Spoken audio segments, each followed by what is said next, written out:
général des Mourides est toujours d'actualité et un message qui porte sur l'utilisation abusive des réseaux sociaux. L'addiction est réelle chez les enfants, ils trouvent leur dose de bonheur quotidienne sur Internet et les parents ne sont pas toujours là pour contrôler.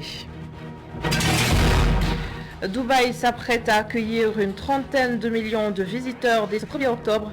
Au moins 190 pays vont prendre part à l'Expo Dubaï 2020. Le Sénégal également, ce sera une occasion rêvée pour le secteur privé national de trouver de nouvelles perspectives d'investissement. Le dynamisme du Magal se poursuit dans la rubrique découverte à la rencontre de Falosec, vendeur de café Touba, une boisson qu'il prépare depuis 14 ans, toujours avec le même amour, la même dévotion et la même générosité. C'est donc à voir en fin de journal.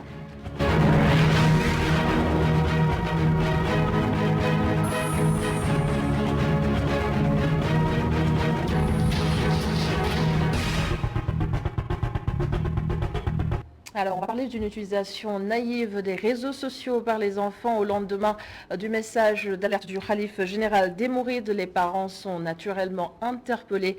Les réseaux sociaux sont de plus en plus populaires et remettent en cause ainsi le contrôle parental. Facebook, Twitter, Instagram, WhatsApp ou encore TikTok. Seynabou Babou et Sidignan nous en parlent. Beaucoup de dérives sur les réseaux sociaux, tout part souvent d'un acte anodin. Publier des photos et des vidéos de soi avec des accoutrements indécents. Seulement, les réseaux sociaux influencent le comportement des enfants. Les parents d'élèves en sont conscients et certains estiment que même le contrôle parental est insuffisant pour les protéger. Il y a ce qu'on appelle le contrôle parental, mais ce n'est pas suffisant. Aujourd'hui, c'est devenu un peu plus difficile parce qu'il y a l'école traditionnelle où on apprend, etc. Il y a la famille. Maintenant, les parents sont un peu... ils mettent plus de temps dans la recherche de la dépense, etc. et tout ça. Et puis, ils n'ont plus le temps, surtout en ville, de rester avec les enfants.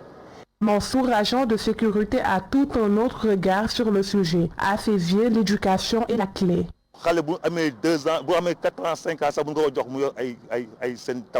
enfant peut être âgé de 2 à 5 ans et avoir une tablette. C'est à nous, parents, de les éduquer en leur indiquant les contenus qu'ils doivent regarder sur les réseaux sociaux. Et en grandissant, ils sauront distinguer le bon du mauvais. Un enfant doit être éduqué selon les préceptes en islam.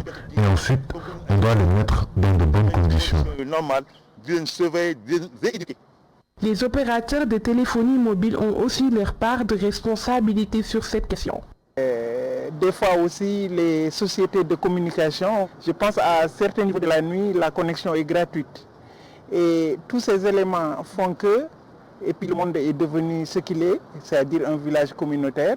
Et souvent, notre jeunesse est très vulnérable à cette phobie pour les réseaux sociaux. Sur les réseaux sociaux, différentes valeurs et cultures se croisent. Conséquence, les enfants se laissent emporter par ce monde virtuel. Les parents aussi n'ont plus le temps de rester à la maison pour éduquer les enfants. L'autre message du Khalife général des Mourides à la classe politique sénégalaise, la culture de la paix en perspective des élections de 2022. Le secrétaire général du cadre unitaire de l'islam, Dr Cheikh Gueye, invite alors les acteurs à faire preuve de maturité et surtout de responsabilité. Il était l'invité de Malik Sissé dans Kenwas Kanui et voici un extrait de l'entretien. C'est un message solennel qui se passe à chaque magal et qui est donc très attendu. Son contenu est très intéressant et très collé aussi à l'actualité cette année. Parce que nous avons eu un rappel très important du Khalife sur la violence dans le milieu électoral. Oui. Ce qui correspond à un vrai défi cette année parce que nous avons connu une très grande crise presque inédite au mois de mars. Et comme on va vers des élections locales, il y a des craintes. Oui, en janvier 2022. En janvier 2022, que cette violence-là s'installe, que la tension ne baisse pas et que les élections génèrent des conflits post-électoraux. Je pense que c'est en complément cela qu'il a pu lancer ce message à toute la classe politique pour qu'elle revienne au calme, qu'elle mette en avant les bons sentiments les uns envers les autres et que surtout elle se considère comme responsable de la paix et de la stabilité de notre pays. Ce rappel-là est donc très important et il faudrait qu'il soit entendu pour que au lendemain des élections, que ce soit les élections locales ou les élections législatives qui vont aussi se dérouler en 2022, qu'on puisse avoir une stabilité parce que sinon nous sommes entourés de pays qui sont en crise et il ne faut pas que le Sénégal s'y ajoute. L'autre titre de ce mardi, le Sénégal va participer à l'Expo Dubaï 2020 qui démarre le 1er octobre. Au moins 30 millions de visiteurs sont attendus à Dubaï pour cette exposition universelle de merveilles architecturales et innovations technologiques. Le chef de l'État, Macky Sall, y sera avec le secteur privé national et ce sera pour trouver de nouvelles opportunités de collaboration. Abdourahmane Di avec Seydina Mbaye. Le Sénégal participe à l'un des plus grands événements au monde, l'Expo Dubaï 2020. La plus grande rencontre économique au monde va abriter le pavillon d'exposition du pays de la Teranga et en bonne place, à une vingtaine de mètres du centre de l'exposition. Tous les pays du monde y sont attendus. Avec 30 millions de visiteurs, 192 pays, tous les secteurs privés du monde entier vont se retrouver à Dubaï. Au-delà de cela, 80% des chefs d'État du monde entier pendant les 6 mois vont se retrouver à Dubaï. L'objectif est d'aller vers le progrès par la coopération. Aucun pays ne peut aller vers le développement sans les autres, conviction du commissaire général du Sénégal.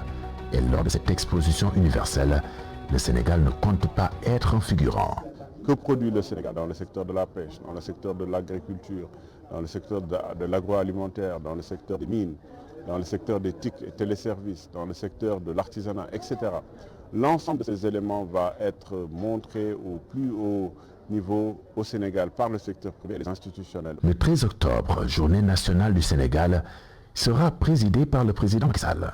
Lors de cette journée nationale, il y aura beaucoup d'événements, dans beaucoup de secteurs d'activité et surtout le Country Business Briefing, où le Sénégal, le secteur privé sénégalais, va rencontrer le secteur privé étranger venant des 192 pays pour discuter d'investissement, pour discuter d'opportunités commerciales. Solutions et perspectives aux problèmes du monde avec des hommes d'affaires du monde entier. Les autorités espèrent des résultats prolifiques comme ceux issus de l'exposition universelle de Milan de 2015. Ces entreprises, naturellement, ont pu augmenter leur chiffre d'affaires en signant des accords de partenariat, en augmentant également les opportunités commerciales leur permettant de pouvoir faire plus d'expéditions. Le 31 décembre 2019, le Sénégal a battu le record historique de 1985 milliards de recettes d'exportation. Tout cela, les expos ont beaucoup joué là-dedans et nous pensons que l'exposition universelle de Dubaï va être encore un déclencheur de cette augmentation de chiffre d'affaires des exportations. Une exposition universelle organisée sous le thème « Connecter les esprits, construire le futur ». Le Sénégal compte exposer à ce rendez-vous du donner et du recevoir ce qu'il a de mieux en termes d'opportunités, de durabilité et de mobilité. Mobilité comme le TER ou le BRT. Le Sénégal qui se prépare donc pour ce rendez-vous mondial le plus grand depuis le début de la crise sanitaire. Transition justement pour parler de tourisme. La journée mondiale a vécu hier. Le Covid-19 a véritablement modifié les habitudes touristiques et c'est aussi l'occasion de booster le tourisme local. Mais bien des Sénégalais préfèrent toujours passer leurs vacances à l'étranger. Et pourtant notre pays regorge de potentiel et d'endroits paradisiaques à découvrir. Et ces Sénégalais nous ont dit ce qu'ils pensent justement du tourisme local et de ses opportunités. C'est un reportage signé à Midjouf.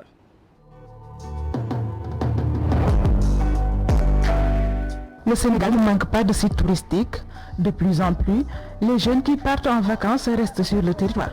Oui, moi j'ai l'habitude de visiter nos sites touristiques comme Parc Djoudj à Saint-Louis, et les réserves Bandia, Lac Rose, les îles du Saloum. Et j'ai l'habitude parce que dans un premier temps, comme nous en tant que jeunes, tous les jours nous crions consommer local, il faut mettre nos valeurs. Donc c'est dans cette optique que j'ai décidé avant de s'aventurer à l'extérieur déjà de commencer à connaître d'abord ce que nous avons dans ce pays et que je trouve vraiment que nous avons un formidable pays. Les importantes sommes d'argent dépensées à l'étranger pour des vacances pourraient bien contribuer au développement du tourisme local. Je ne savais même pas qu'ici au Sénégal nous avons ces genres de chevaux-là. Noir, blanc là, oui. Je ne savais pas, donc une fois que je suis allé à la réserve Bandia, j'ai découvert. Donc on a un magnifique paysage. La somme d'argent qu'il dépense à l'extérieur, il pouvait le dépenser ici. Et que tout le monde s'y trouve son compte. Mais partir à Dubaï ou à Istanbul, gaspiller là-bas, même le billet d'avion ça coûte cher. Donc s'il prenait par exemple, ou bien même d'investir sur le tourisme. Pourtant, ce n'est pas faute de vouloir passer des vacances au Sénégal. Pour beaucoup, le manque de moyens constitue un obstacle. Pour faire tourisme, il faut des moyens. Il faut des moyens, il faut de l'argent. Parce que les acteurs vendent les produits. Vendent les produits et ils vont vouloir de bons clients. De bons clients pour vraiment faire un bon tourisme. Le tourisme, un des maillons importants de l'économie sénégalaise, selon les estimations du ministre du Tourisme, malgré la Covid-19, plus d'1 million de touristes étrangers ont visité le Sénégal en 2019. Et Saly est un des sites touristiques les plus visités au Sénégal. Mais la station balnéaire subit les lourdeurs de la crise sanitaire. Le tourisme ne marche vraiment plus. Dans les transports, par exemple, bien des taximens se sont retrouvés au chômage. Cette correspondance de Muntaga Khan nous aide à comprendre comment. Les chauffeurs de taxi de Saly, qui sont beaucoup marqués par les impacts du Covid, se rongent les ongles à longueur de journée. La plupart d'entre eux ont perdu leur emploi. L'avènement du Covid, les choses sont devenues très dures. Il y a beaucoup de chauffeurs qui ont perdu leur emploi. La plupart des touristes étrangers sont des résidents comme les nationaux. Ils viennent souvent avec leur voiture. Il se passe ainsi de nos services. Le tourisme local n'a pas donné les résultats escomptés. Beaucoup de touristes qui fréquentent la station de Saly, qui sont véhiculés, n'ont pas besoin du service de ces chauffeurs de taxi. Il y a un bon nombre de chauffeurs qui avaient contracté des prêts au niveau des banques pour s'acheter des voitures. Ces derniers souffrent beaucoup car la banque ne pardonne pas. Il faut obligatoirement lui payer sa dette. Comme ça ne marche pas, ceux qui ont contracté ces dettes font des efforts surhumains pour honorer leurs engagements. Ceux qui ont contracté des dettes au niveau des banques éprouvent d'énormes difficultés à honorer leurs engagements. Il y a un bon nombre de chauffeurs qui avaient contracté des prêts au niveau des banques pour s'acheter des voitures. Ces derniers souffrent beaucoup car la banque ne pardonne pas. Il faut obligatoirement lui payer sa dette. Également dans l'actualité en Guinée, la charte nationale de transition a été rendue publique hier par le colonel Doumbia, auteur du putsch contre Alpha Condé. Et depuis Dakar, le docteur en sciences politiques Cheikh Diallo déclare que le document en question respecte l'écriture constitutionnelle. Ces explications recueillies par Alassane Samba Diop. Aussi bien sur la forme que dans le fond, cette charte nationale de transition qui tient lieu de constitution provisoire respecte les grandes lignes. J'ai suggéré que les organes de transition, soit le conseil national de transition, le président de transition, le gouvernement de transition, j'ai suggéré que les anciens ministres de Alpha Condé ne prennent pas part, tout au moins qu'ils ne soient pas des acteurs de premier plan, ni de second plan, peut-être de troisième zone. J'ai également suggéré dans l'avant-projet que les acteurs de la transition ne soient candidats à aucune élection à venir. Donc le seul point, le seul point d'obscurité, c'est que moi j'avais suggéré 2 ans de transition et dans cette charte, la question a été intelligemment votée en touche. Le 6 septembre, j'ai produit un avant-projet de transition pour la République de Guinée. Je pense avoir été entendu et compris, et c'est comme ça que tous les intellectuels, tous les juristes, tous ceux qui sont soucieux de la marche du continent doivent s'impliquer dans les affaires qui de loin ou de près les interpellent. Allez, on enchaîne avec quelques notes de sport. Le Djambar FC de Saly joue contre le Casa Sport en finale de la Coupe du Sénégal. La rencontre est prévue le 2 octobre au stade de la Dior de Thiès. Et pour le président de l'AS Demba Diop, cette performance donne un nouveau souffle au sport local. Mohamed Diouf avec Montaga Khan. Djambar FC donc de Saly donc est qualifié en Coupe du Sénégal donc et il doit donc sur la finale le samedi donc 2 donc contre le Casa Sport. Donc en tant que Mbouwa donc maintenant donc ça une qualification qui nous va donc droit au cœur dans la mesure où au moins là c'est donc Djambar et une équipe donc qui représente donc maintenant le district de Mbou et qui représente donc la Thiès. Nous au niveau de Mbou et au niveau de Thiès nous sommes donc mobilisés donc maintenant au moins pour donc ici donc Djambar FC au plus haut sommet du podium. La relégation du Stade de Mbou en Ligue 2 a été donc maintenant une pilule donc amère pour tous les Mbourois, mais quand même c'est la loi donc du football. Mais la réputation donc maintenant de Djambar FC donc en Coupe du Sénégal peut être un outil de soulagement donc pour les droits et voire même donc pour les Thiessois. On doit se mobiliser donc maintenant donc pour au moins pousser donc Djambar à l'histoire. Même donc le président, donc tout le monde donc autour donc, du président donc, de la Ligue, on se mobilise donc, maintenant pour donc maintenant ramener donc la coupe au niveau des Thiès. Et l'État compte élargir la pratique de l'escrime dans l'ensemble des régions du Sénégal. Et en sa qualité de président de la Confédération africaine de la discipline, Mani Kenya est chargé de cette mission. À noter également que le Sénégal est candidat pour l'organisation du championnat du monde de l'escrime. Les explications de Montaga Khan de Fimbourg. Le Sénégal compte étendre l'escrime dans toutes les régions du pays. C'est ce qu'a déclaré le directeur de cabinet du ministre des Sports à l'occasion de l'Assemblée générale élective de la Confédération africaine d'escrime qui est en train de se tenir à Saly. L'escrime est appelé à se développer, il est appelé à être pratiqué partout au Sénégal. C'est pourquoi des instructions ont été données au président Mbagnick Ndiaye avec les moyens qu'il faut pour qu'il puisse élargir les bases de la pratique, pas seulement à Dakar, mais dans les régions. C'est un travail qui se fera de façon progressive, mais de façon rationnelle, pour que d'ici quelques années, nous puissions avoir des clubs d'escrime partout au Sénégal. On en a dans certaines régions, il faudrait qu'on puisse l'avoir dans les 14 régions du Sénégal. Le représentant de la Fédération internationale d'escrime encourage la candidature du Sénégal qui compte organiser le championnat mondial d'escrime. La FIA elle est toujours ouverte à toutes les candidatures. Donc là, si le Sénégal il serait candidat pour organiser un championnat du monde, le président il est prêt à mettre l'effort parce que c'est pas facile. Et le ministère il est partant pour donner les supports. Personnellement, je serais ravi de voir que les championnats du monde auront lieu en Afrique. Les résultats de l'élection du bureau de la Confédération africaine d'escrime seront connus ce mardi.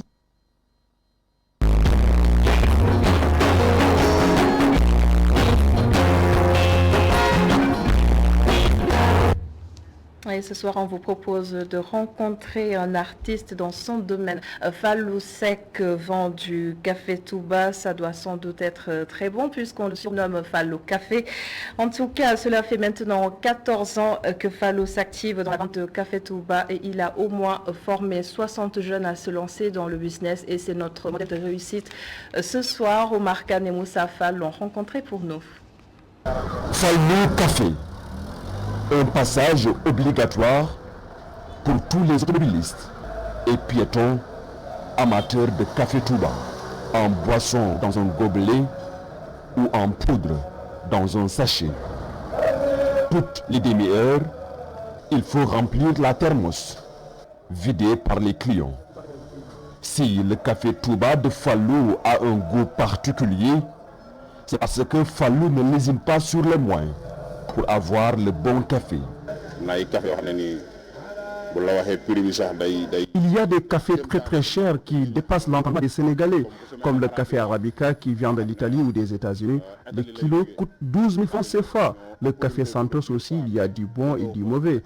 Les meilleures viandes du Brésil, c'est celui que j'utilise le plus souvent. J'utilise aussi le café Expresso et le café Robusta et d'autres qui ne sont pas connus au Sénégal que je mélange jusqu'à obtenir le bon goût. Mais à la base, c'est du café du noir, communément appelé Diar. café moom café la mais différence bi moom si qualité yi lay nekk quoi mais café moom benn doom bi la ak jar quoi. Une activité commerciale que Fallou mène depuis 14 ans maintenant. Il a abandonné son poste de vigile pour se lancer. boobu yàlla dafa def ñuy liggéeyal. Je travaillais avec des Blancs aux Almadies, je travaillais avec eux comme vigile, mais quand j'ai lu le Hassida intitulé Ahir Zaman de Cheikh Ahmadou Bamba Khadimoul Rassoul, j'ai eu l'impression qu'il s'adressait directement à moi. C'est ce jour-là que j'ai arrêté de travailler pour les Blancs et je me suis lancé dans la vente du Café Touba. À l'époque, l'endroit n'était pas très fréquenté. J'ai installé ma table et les talibés venaient lire le Coran et entonner des Hassaïd. Et voilà aujourd'hui où nous en sommes.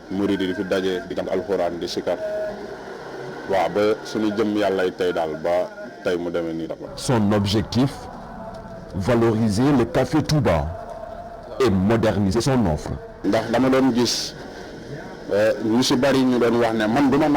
J'ai rencontré des personnes qui me disaient qu'elles ne boivent pas du café Touba sans donner les raisons. J'ai compris après qu'il faut valoriser le café. Je suis le premier à installer une table et vendre le gobelet à 100 francs. Je travaille avec une entreprise de la place qui me fournit les gobelets en carton. Aujourd'hui, nous n'utilisons plus les gobelets en plastique. Après cela, je suis allé chercher des emballages plus adaptés pour le conditionnement. Et tout ça, je le fais pour valoriser le café Touba.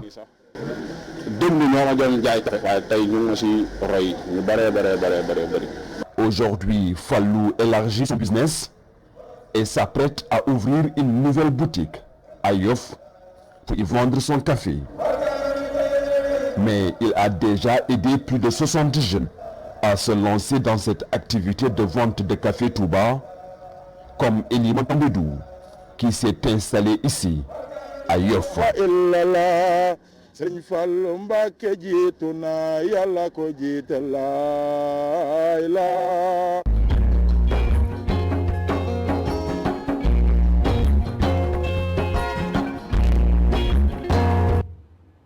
voilà, c'est la fin de ce journal. Merci beaucoup de l'avoir suivi. Merci à l'ensemble des équipes en régie. Bonne suite des programmes sur ITV. Je vous donne rendez-vous demain à 19h45.